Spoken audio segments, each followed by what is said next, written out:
और देखिए, मुख्यमंत्री नीतीश कुमार की समृद्धि यात्रा के पहले चरण का कार्यक्रम भी जारी कर दिया गया है। यह यात्रा 16 जनवरी से शुरू होगी। पहले चरण की शुरुआत पश्चिमी चंपारण से होगी। यात्रा का समापन 24 जनवरी को वैशाली में किया जाएगा। इस दौरान मुख्यमंत्री उत्तर बिहार के 8 जिलों का दौरा करेंगे। तय कार्यक्रम के अनुसार 17 जनवरी को वे पूर्वी चंपारण पहुंचेंगे, 19 जनवरी को सीतामढ़ी और शिवहर में रहेंगे, 20 जनवरी को गोपालगंज जाएंगे, 21 जनवरी को सिवान, 22 जनवरी को सारण, 23 जनवरी को मुजफ्फरपुर और 24 जनवरी को वैशाली में समृद्धि यात्रा के पहले चरण का समापन होना है।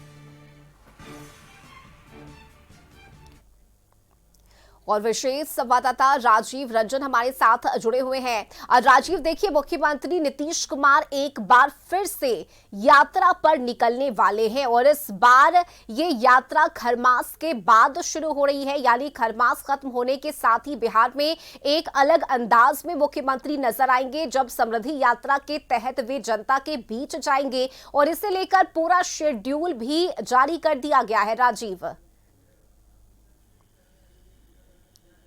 जी, देखिए रश्मि, मुख्यमंत्री जब भी यात्रा पे निकलते हैं तो बिहार को सौगातों की बौछार होती है। पिछली यात्रा इनकी जो थी वो प्रगति यात्रा थी और 1 महीने का प्रगति यात्रा के दौरान उन्होंने ऐसे ऐसे योजनाओं का शिलान्यास किया जो कि अब धरातल पर दिख रहे हैं। और समृद्धि यात्रा का इनका मकसद यही है कि बिहार जो है, जो पिछड़ा राज्य हुआ करता था, विकासशील राज्य बना है, अब ये समृद्धि की ओर बढ़ रहा है, यानी कि अब ये समृद्ध हो रहा है, यानी कि विकसित हो रहा है। और विकसित होने के लिए जो समृद्धि आनी चाहिए उसकी यात्रा है ये। और ये यात्रा 16 जनवरी से शुरू होने जा रहा है, जो कि पश्चिमी चंपारण से शुरू होता है, यानी कि चंपारण की धरती से ही मुख्यमंत्री की लगभग सारी यात्राएं शुरू हुई हैं। और ये पहले चरण में 8 जिलों का ये दौरा करेंगे और 24 तारीख यानी 24 जनवरी को ये वैशाली में पहले चरण का समापन होगा। 25 और 26 जो है 2 दिन ये यात्रा पे नहीं रहेंगे, क्योंकि 26 जनवरी को गणतंत्र दिवस है, इसलिए नहीं जाएंगे। फिर से 27 से ये यात्रा पे निकलेंगे, समृद्धि यात्रा पे निकलेंगे, विभिन्न जिलों में जाएंगे। उसके बाद ये लगातार, यानी कि 27 तारीख से लेकर के 9 फरवरी तक ये लगातार जिलों का दौरा करेंगे, समृद्धि यात्रा करेंगे। और 10 फरवरी को जो है कैबिनेट की बैठक बुलाई गई है, बीच में ही कैबिनेट की बैठक है, तो 1 दिन का विराम है इनका।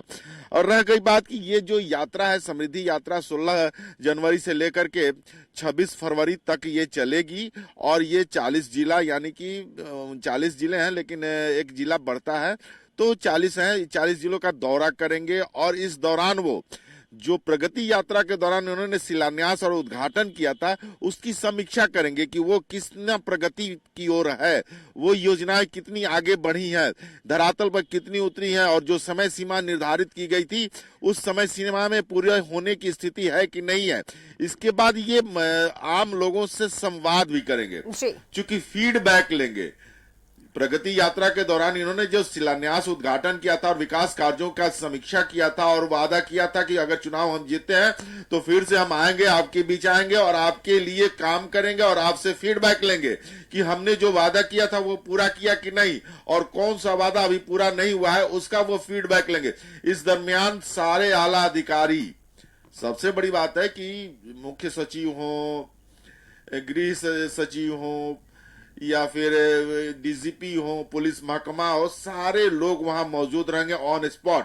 चूंकि इनकी यात्रा इसी तरह से सफल हुई है कि कोई भी अधिकारी बाकी नहीं रहता, चूंकि ऑन द स्पॉट ये फैसला करना जानते हैं। ऑन द स्पॉट अगर किसी ने कोई आरोप लगाया या फिर किसी योजना में धांधली की बात कही तो उस विभाग का अधिकारी मौजूद रहता है। तो ये सबसे बड़ी एसओपी है मुख्यमंत्री की, और इसी को लेकर के ये समृद्धि यात्रा काफी अहम है बिहार के लिए। चूंकि चुनाव बिहार में एनडीए ने जीता है, मुख्यमंत्री जोशो खरोश के साथ फिर से मुख्यमंत्री बने हैं और इस बार का जनादेश सबसे बड़ा जनादेश माना जाता है। तो वैसी स्थिति में ये समृद्धि यात्रा काफी अहम है। और मुख्यमंत्री जब समृद्धि यात्रा पर निकल रहे हैं तो निश्चित रूप से बहुत सारे सौगातों का पिटारा खोलेंगे फिर से एक बार बिहार के लिए, उन जिलों में जाएंगे जहां जी। जहां उनकी यात्रा है। हर यात्रा का डेट तिथि तय हो चुका है। और यही नहीं, सबसे बड़ी बात है कि मुख्यमंत्री को लोग कह रहे हैं कि ये अब अक्षम मुख्यमंत्री हैं, तो वो भी एक दिखाना है कि देखो अभी मैं पूरी तरह से सक्षम हूं और मैं बिहार की समृद्धि के लिए कुछ भी करने को तैयार हूं। तो ये एक संदेश भी विपक्ष को देना है और दूसरे कि बिहार को भी संदेश देना है कि हम जी। बिहार की प्रगति के लिए, समृद्धि के लिए बहुत कुछ करने को आगे तैयार हैं। चलिए बिल्कुल राजीव, और यही वजह है कि मुख्यमंत्री अपने स्तर से चीजों को देखने के लिए, समझने के लिए एक बार फिर से नए साल में यात्रा पर निकल रहे हैं। बहुत शुक्रिया राजीव रंजन आपका इन तमाम जानकारी के लिए।